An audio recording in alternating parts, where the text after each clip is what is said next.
Hello YouTube, Dave here again. So I recently started running a first edition advanced Dungeons & Dragons game. It's a monthly game that I run out of Giant Robot Comics, similar to the 5th edition game that I've been running.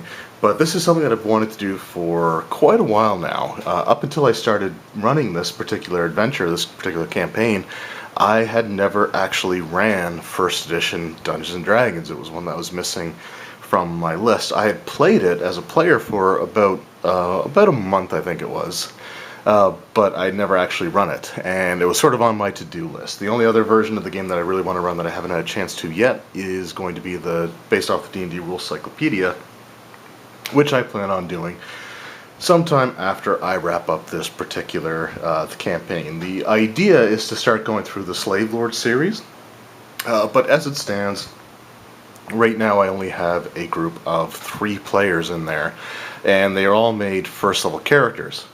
And the problem is that with the introductory chapter of the Slave Lord series, it does recommend having like 7 or 8 characters in the party if they're going to be first level. So I want to kind of get them to the point where I can get them leveled up to at least 2nd level and then send them in. But I thought I would sort of share some of the experiences and some of the just the fun that I've had running this game, and there's just something sort of about this system that I really liked. So the first thing that I had to do was I came up with my own set of house rules, because having house rules really does feel like something that's very much a first edition or an AD&D thing in general. The biggest thing that I wanted to do was sort of streamline the combat system. And for the combat system, I actually borrowed a fair amount from the D&D Rules Cyclopedia. So I had actually broken the combat system down into phases. Each group rolls 1d6 at the beginning of each combat round. After rolling to determine surprise, and once combat starts, you basically go through their phases. Now, combat round in AD&D lasts for 1 minute, so I always allow a movement phase first before getting into the range attacks, spell casting, and hand-to-hand phases. And it's worked pretty well so far, actually. I have to say I'm happy with the way that's kind of worked out. One of the things I found that was kind of just fun and interesting working on this one is just the idea of most of the adventures that I've done before have been very and it may just be the way that they were designed with, like, from 3rd edition onward, that, the ones that I'm used to.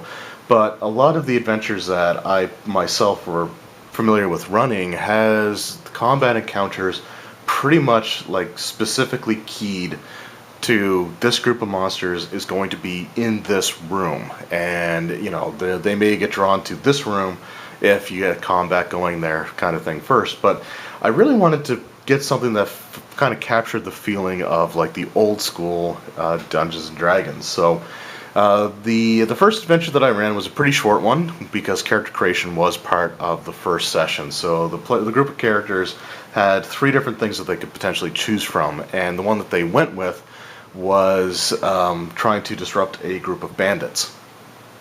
And they did that fairly well. Again, one of the fun things about this particular version of the game is that, the characters' hit points are not maxed at first level, so they, it almost, I can sort of tell that the players feel a little bit more cautious about, their characters' potential death. And when they get hit in combat, it almost seems to feel like a lot more of a serious issue than it does in the more modern versions of D&D, where self-healing has become a thing, and things along those lines. Now, I'm not trying to say that this is the better version of the game. It just depends on personal preferences. But I do find it to be a little bit on the refreshing side, I'm not going to lie. Now, they managed to complete that first task, and the next one that I had designed for them, I really wanted to sort of have that older style feel to everything. So I actually just created a set of encounter charts and built a story around it, essentially. So the player characters in my most recent session, now they haven't finished the adventure yet, but I can at least tell you what's happened so far. They were contacted to search for a particular item. So it was a magical staff that belonged to a retired or a long deceased wizard by the name of Albern. One of his descendants had tasked the party with retrieving his staff. His staff was found within his keep, and he was basically Albern was part of a group of adventurers that when they essentially they retired and built themselves a stronghold. Now, I don't want to show too much here just because one of my players might potentially watch this video, but I created just a map of the complex, and hopefully he won't, if he's watching, hopefully he doesn't pause the video there. But basically I wanted to sort of create this keep, this the stronghold essentially that characters can make when they reach 9th level. And thought about a few different things, like there's a target range, practice range for archery or hand-to-hand combat, melee combat. There's a couple of other like smaller buildings off of just the main stronghold itself. I created a wizard's tower, although the tower had pretty much collapsed and crumbled, and only the bottom level is actually potentially usable. But it had been overrun with goblins and hobgoblins and a few bugbears. So I just created again some basic encounter charts. So I wrote down the relevant stats for the goblins. I also created a few unique or named NPCs that I'm not not really going to show off here. But so I just wrote down, so we got goblins, armor class 6. I had the number appearing as 2d6. The hit points, which are rolled randomly, are 1d8 minus 1. I just wrote down THAC0 for them in this particular instance because it was easier than wanting to constantly flip back to the combat chart. Damage is 1d6, and I gave an experience point value per goblin slain. There was also a total maximum number of goblins that are that are kind of living in this keep, although they're not always all present. In fact, for the most part, only a handful of them are typically left behind, where over half of the number is usually out either foraging for food, hunting, conducting raids, or waylaying caravans, stuff like that. Then I did hobgoblins and bugbears, so the number appearing for the hobgoblins was 1d4 minus 1, which is minimum of 1, with 1d6 plus 1 goblins. They haven't encountered any of the hobgoblins yet, actually, nor did they encounter any of the standard bugbears yet. But I had 3 named NPCs or named villains that were going to be part of this adventure. And I based them sort of off of miniatures that I had. So the first one that I created was Snig the Axe, who is this little goblin. With this, the Snig the Axe miniature, I may as well just show him off here because he's really cool looking. And I have the minis that I was using. So, I mean, I had Snig the Axe as a miniature, so I just had to use him because I think he's so cool. I just absolutely love Snig, so I created him. I also created a bugbear by the name of Clarg the Merciless, and I actually, again, based him directly off of the miniature. So he was wearing, I gave him splint armor in this particular instance, just because I also wanted there to be sort of an improvement for the player character. So one of the characters has taken the armor, just has to have it resized. But I also made a weapon off of his pick, because the pick is kind of a cool looking weapon on here. It's basically a short sword with a handle attached to it that you can use to swing with it, and the handle looks like basically an arm grasping it. So I thought that was such a cool looking item that I had to actually make it something for my game. And basically I actually made it because he's a named character. I gave him this as a magic weapon, so it can either be used as, I think it was like a military footman's pick by default, or it could actually be broken down and the short sword portion of it could be removed and it could be used as a magical short sword. So the player characters they made their way to the stronghold, and they started exploring it. And one of the first places they went to, one of the buildings is sort of dedicated as like a granary or a storehouse for most of the food that they have here. Now, a fair amount of it actually is just old stuff that was left behind by the previous inhabitants before they left or died out. I left sort of the background of the keep up in the air in case I want to do something with it later on. But when they entered the area, I rolled an encounter. And instead of having it just be sort of like a set encounter, I used my encounter chart. So I rolled that there was going to be an encounter in there, and I consulted the chart that I have. So with this chart, two of the named NPCs, because I wanted this to be sort of like a living environment. So you're not always going to have necessarily, these particular NPCs in this room, sort of almost regardless. So Snake the Axe as well as Clark the Merciless could be encountered really anywhere. And if they're not encountered by the time that the player characters came across their personal chambers, then it was most likely that they were going to be in there. But I still wanted to, again, sort of have it become a bit more alive sort of idea. So they entered the granary, and the encounter that I rolled was a group of goblins, which is the most common encounter to have here because they have the largest numbers. I rolled my 2d6, and I rolled, I believe it was 11 goblins, I think was the number that I actually rolled. Now I also rolled their hit points randomly, and a fair number of them ended up with only a single hit point, which basically meant that as soon as they got hit, that was it. Now my players had some items that they had gotten from the bandits that they had found amongst their treasure that they were able to keep, and so they opened the door, and they actually had achieved the surprise round against the goblins. They were completely caught unaware in this particular instance, so they were able to act. So the Dwarven Fighter, and the characters that I have here are in my group are a Dwarven Fighter, a Dwarven Fighter Cleric, and a Human Thief. So the Human Thief was actually on a different part of the complex and was kind of looking around and keeping an eye, make sure that weren't goblins sort of milling about. They did arrive during the daytime, so if the goblins were going to be around, they were either going to be in the buildings or they would still be out sort of in the woods doing their thing, because this was like a forested area. So the Dwarven Fighter actually had a pretty clever idea. He had an item called, or a potion called the Oil of Slipperiness. And so what he ended up doing, the point of the Oil of Slipperiness is actually to put it on yourself so that you can't be grappled. But he wanted to dump it on the floor, like in the doorway sort of idea.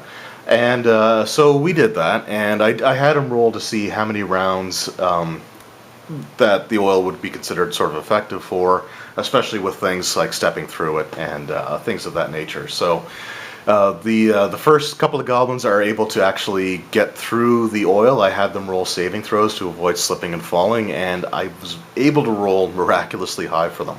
The third one, however, slipped and fell.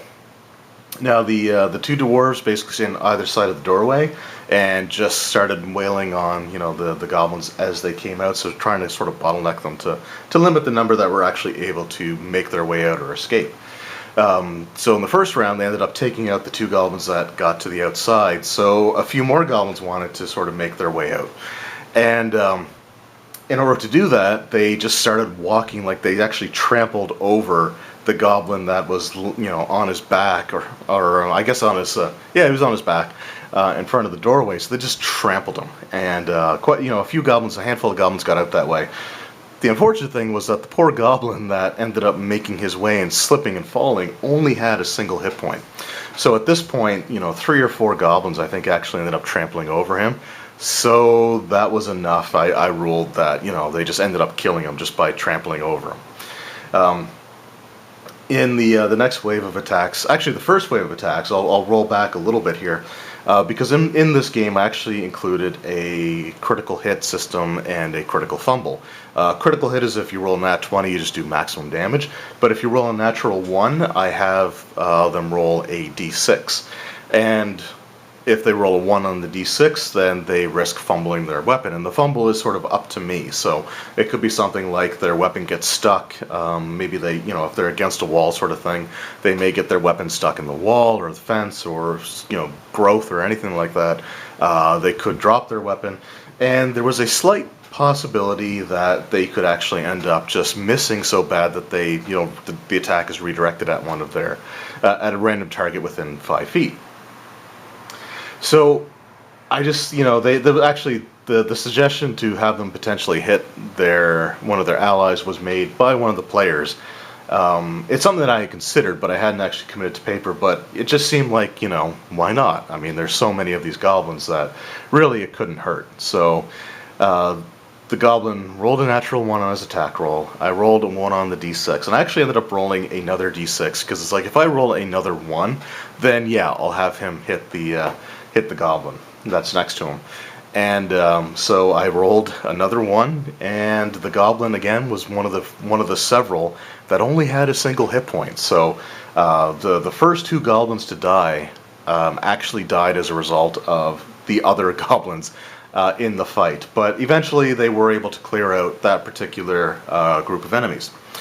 So they explored. They had to go back and rest. So they hid the bodies and went back and rested for, they found a safe spot in the woods, and rested and regained their hit points. So the cleric used his Cure Light Wound spells to get people back up to their maximum hit points, and they made their way back into the complex. And I rolled checks to see if the other goblins would find the dead bodies. So in this granary there were some empty crates and barrels, stuff like that. And I just, they were able to stuff the bodies inside there, and they didn't end up finding them. So the players made their way back in. So this time they went towards one of the smaller building on the slightly larger building on the other side of the complex, which is sort of where the main goblin barracks is. So they went to that, and since they've already cleared that room or that place out, I'll just show it here on the map. Why don't I do it so you can actually... So the first room was just sort of an open area, and then there was a dining area, a kitchen, as well as a pantry where stuff is kept.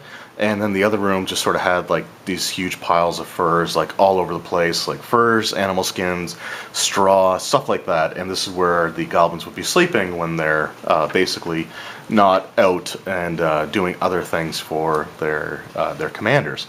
So the characters enter this room, or into this area. The first room that they went into, no encounter was rolled. So they go into the dining area, and I ended up rolling for an encounter, and the encounter that I rolled was Clarg the Merciless. So he is a bugbear fighter with an armor class of 4, which is good back then, and he also had a much higher number of hit points than a typical bugbear. So the party kind of rushed in, and they were able to defeat him. However, the dwarf fighter was knocked unconscious in the battle. They were able to stabilize him, but he was knocked unconscious and was sort of out. But the characters were able to defeat Clarg. It was close. They took quite a bit of damage in doing so. But they defeated Clarg. They got his equipment. They got his stuff. And they wanted to rest, but you don't want to rest in a building that you haven't cleared out yet. So they looked into the kitchen area. They didn't find anything. There was no encounter there. There was no encounter in the pantry. But then they go to the other room, and what they found there was another group of goblins. And unfortunately, I actually also rolled higher for almost all of the goblins' hit points. So there were 7 goblins in this particular encounter. But they had hit points of like 4, 6, 4, 5, and like the rest were all 4s. So they had pretty decent hit points overall. So the players kind of did the same thing over again. They bottlenecked everything, but the human rogue with the armor class, I think he had an armor class of 7, and 3 hit points, just wasn't able to take much in the way of punishment. So he ends up going down, and I had him stabilized. He did reach -9 hit points, but I did allow him to stabilize. And the dwarf fighter cleric is the only one that was left, and there's still, I think, like 4 or 5 of the goblins to go. So each round became pretty tense. So we had the player who was playing the dwarven fighter, who was knocked unconscious in the battle against Clarg. And I should also mention that the dwarf cleric had already used his cure light wounds after the battle in the granary, or sorry, that they encountered something that. No, he used it in the battle against Clarg, and then the character got knocked out after that. So yeah, that's. But his cure light wound spell was gone. So they. It was just down to him and this bunch of goblins. So he had the player who was playing the dwarf fighter cleric. He was rolling initiative for the hero side. And it was a pretty tense several rounds. It was like 6 or 7 rounds of combat or more. It was a lot. It was a lot of combat. And in order for the goblins to hit, they had to roll a 16 or better against the dwarf fighter cleric, because he had an armor class of 4, and that's what they needed to hit armor class 4. So rolling 16s is not as easy as it sounds, and the few times that I was able to hit him, the fighter cleric had 5 hit points, and he was at full, and I think the first hit did 2 points, so he was down to 3. The goblins, keeping in mind, are just rolling a single d6 for their damage. As the fight goes on, the cleric up against, I think it was like 4 or 5 of the 7 goblins, gets it down to like 3 of them, but the last 3 aren't going to go out without a fight. So the cleric gets hit and takes a point of damage. So he goes down from 3 hit points down to 2.